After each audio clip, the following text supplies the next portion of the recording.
手が思うように動かなくて辛かった。昔は当たり前に書けていたのに。でも、私、再学習で改善してきました。今日は所持再学習をやります。私と一緒にやっていきましょう。所持が影響を受けやすい理由。1、指先の精密制御が必要。2、筆圧の調整が難しい。3、姿勢が入りやすい。4、集中しようとすると逆に動きが硬くなる。これら以外にも多くの要素が重なり、書きにくさが起こります。歩くよりも繊細な動きが必要なので、文字を書くことが困難になりやすく、症状が悪化したのかな、と思い悩みがちですが、文字を書く動作は非常に高度なことなのです。どんな姿勢がいいの？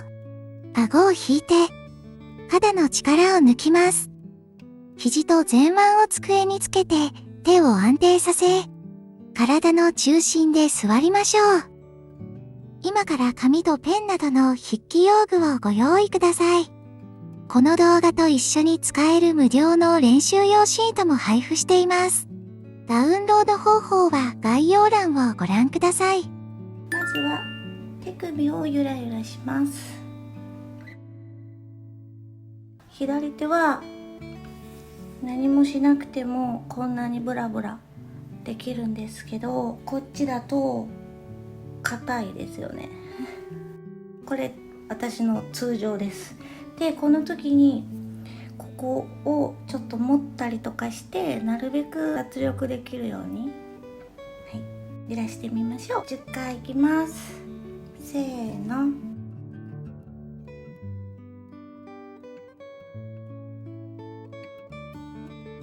3、2、1。はい、こんな感じで OK です。次、もう1回いきます。2回目です。次はもっともっとダラーンと脱力します。ダラーンとやってみましょう。10秒いきます。せーの。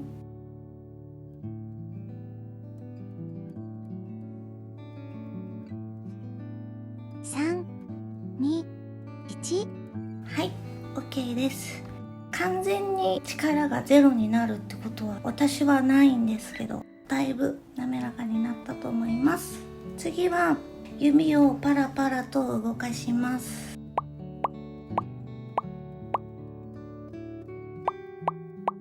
この時空中でやろうとすると不安定になったりするので、肘とか手首とかを使ってなるべく固定させる。ゆっくりやります。トントントントントン。このテンポで10秒いきます。せーの。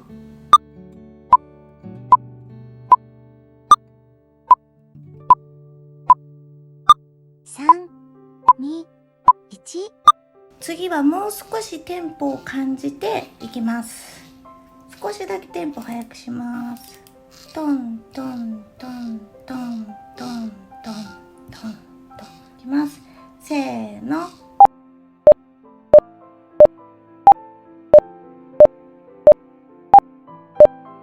3、2、1。はい、こんな感じで大丈夫です。次はテーブルに紙とペンを置いて書く前の練習をします。置くだけ。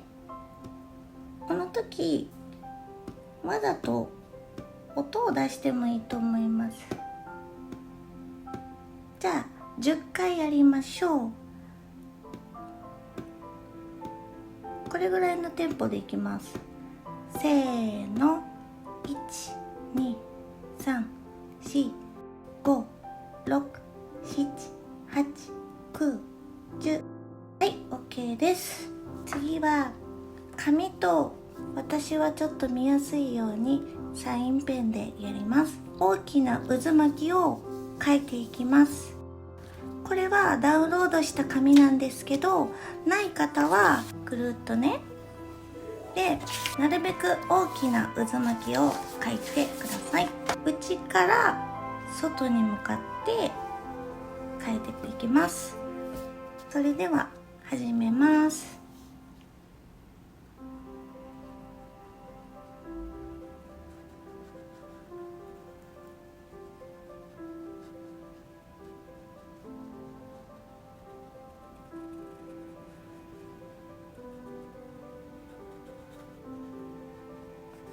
めっちゃはみ出してる。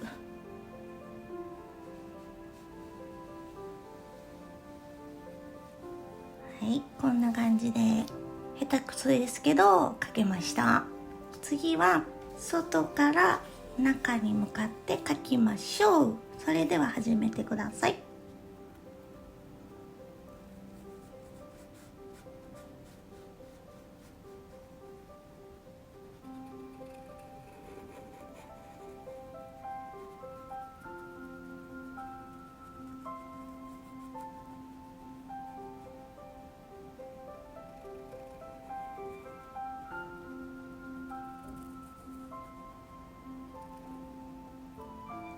はい、こんな感じで次は紙に丸を書きます。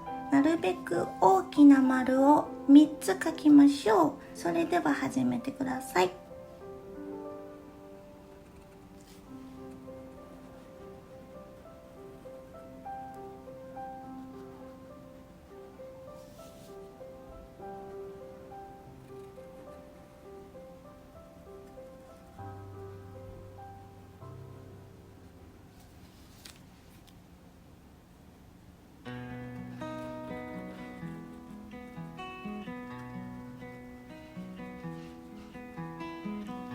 はい、こんな感じで書けました。この練習シートにはさらに慣れてきたら小さな丸も書いてみてくださいってあるんですけど、今は省きます。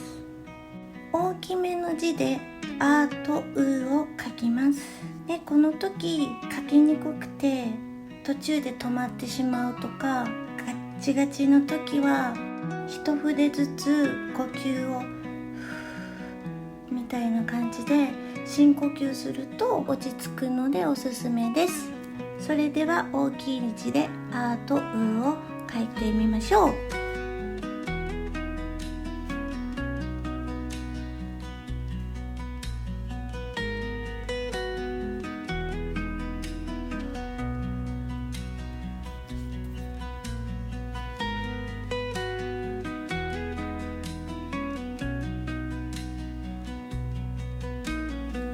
はい、書きましたか？それでは次、これは4センチ四方の枠を書いてあるんですけど、枠の中にあとうを書きましょう。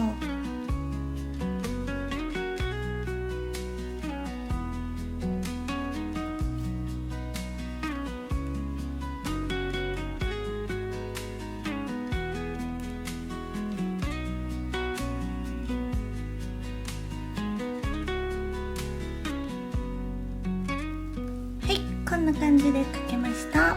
次は2センチ四方のマスの中に丸を3つ書いてみましょう。この枠、マスがあると筆圧とスピードが安定するそうです。それでは3つ書いてみましょう。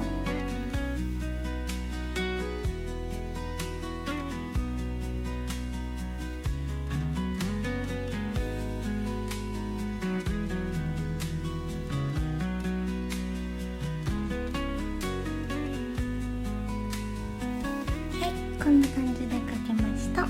書く時のイメージとしては、この指で一生懸命ここだけを使って書くというよりかは、コンパスのように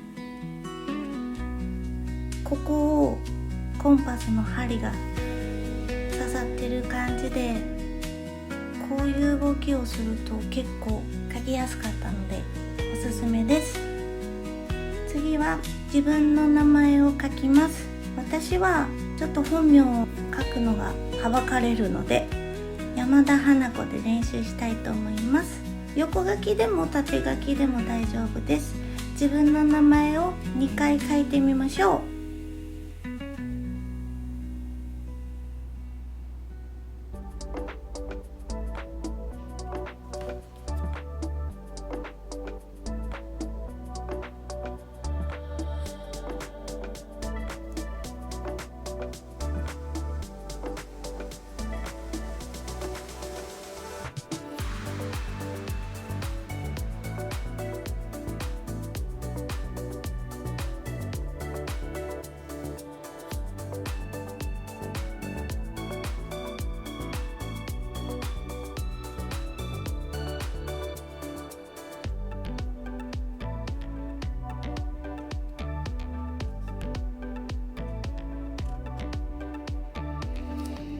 どうですか？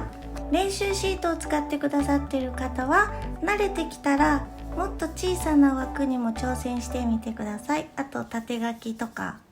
次、今日の日付を書きます。この日付を書くのは短くて毎日続けやすいかなと思って、毎日日付を書く練習をして自分の変化を感じられたらいいなと思って日付を書く練習を組み込んでみました。それでは2026年コンマ、こんな感じで書くパターンと年月日を書く欄と2つあるので、どちらでも大丈夫です。今日の日付を書いてみましょう。それでは始めてください。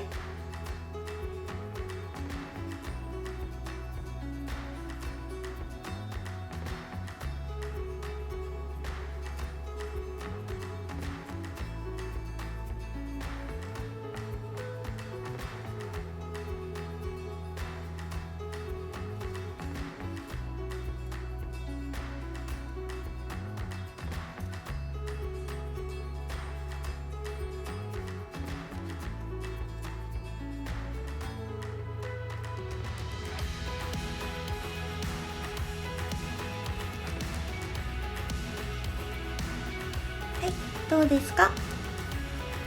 スピードにムラはなかったですか？姿勢よくできましたか？力は入りすぎていなかったですか？今日完璧にできなくても大丈夫です。日々の積み重ねが少しずつ改善していくと思いますので、よかったら続けてみてください。あと、練習シートにはおかわりっていうのを作ってみました。ひらがなと数字の練習で私が考える難易度別に練習できるようになってます。C とか一筆で書けるものから難しい、さっきやったあとかは切り返しが多かったりカーブが多いやつはちょっと難しい方にランク付けしてます。数字はやっぱ1は一番簡単ですけど、8とかもちょっとカーブがあるので、やっぱりこわばってる時、書きにくい時っていうのは3とか8とかはカーブが結構書きづらくてガタガタになっちゃったりするので、この難易度別に練習できるようにしてます。あと、住所を書く機会っていうのはまだまだあると思って、私も書きづらさで悩んでた時は住所が書けないっていうことが地味に結構痛いというか精神的にきました。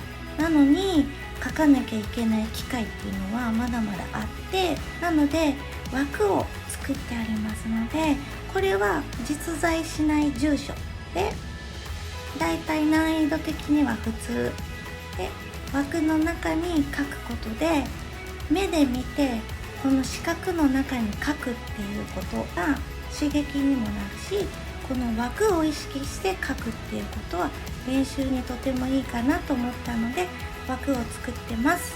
こっちはもっともっと自覚が多くて細かい切り返しがあったり、8とか3とかわざとちょっと難しいのを入れてますのでやってみてください。あと一番下にご自身の住所氏名を書く枠を設けてますので、ここに練習してからさらにこれが慣れてきたらこっちフリースペースにちょっとちっちゃめに書くみたいな感じで、これで練習できるように考えてますので、よかったらご利用ください。この病気になる前は私はジェットストリームっていうのを愛用してました。このペンはすごく書き味が滑らかで結構使ってる方も多いかなと思います。でも私が書きづらさを感じて一番しんどかった時は全然書けなかったです。これも私がこの病気になる前に愛用していたサラサというペンで、これも書き味が滑らかなタイプです。結構サラサラサラサラサだけにサラサラサラと書けます。で、辛くてたまらなかった時にお世話になったのがこのリハビリ専用ペンです。これはとにかく持ち手グリップがとても太いです。そんなにでも今思うとそんな重くないかな。ガシッと掴んで書く。この安定感は一番やっぱり太いとあります。あとこういうサインペンも太めなのでおすすめです。はい、これを一番ひどい時は使っておりました。それから少しずつ良くなってちょっと書けるかもと思った時にフリクションとかパイロットのオプトっていうものを使って書いてます。これは結構滑らかです。フリクションは万が一ちょっとカクカクなって汚い字になった時に消せるのでフリクションは結構使ったんですけど、でも公的な正式な書類にはフリクションは NG なので、このオプトっていうのを買いました。油性ボールペンを買いました。で今よく使ってるのがユニボールの1っていうやつで、少し抵抗があります。引っかかるというか紙そんなに滑らかに運べません。ペンと紙の擦れる感じの感覚が手からしっかり伝わってきた方が書きやすいって思って、今はこういうちょっと引っかかりのあるペンをわざと使ってます。こっちはユニボールのゼントってやつです。これはさっきのワンよりも少し滑らかですね。てか結構滑らかですね。この2つがボールペンじゃないので、今愛用しているのがだいたいブレンが多いです。これが油性ボールペンです。こっちはゼブラさんです。しっかり抵抗があって、このペン先に重りがついててブレないようになってるので、ものすごく書きやすいですね。なんか重心が下にあるっていう安心感がパネーです。でこれ私は 0.5 を使ってるんですけど、ご覧の通り結構細いので 0.7 もあるので、よかったらこんな感じで辛かった時にまずペンを変えてみました。私は試し書きコーナーでいっぱいこういう感じで書いて、これ書きやすいかもって思ったのを買ってきたので、まずお試しで書いてみるのはおすすめです。よかったら参考になさってください。それでは最後までご覧いただきありがとうございました。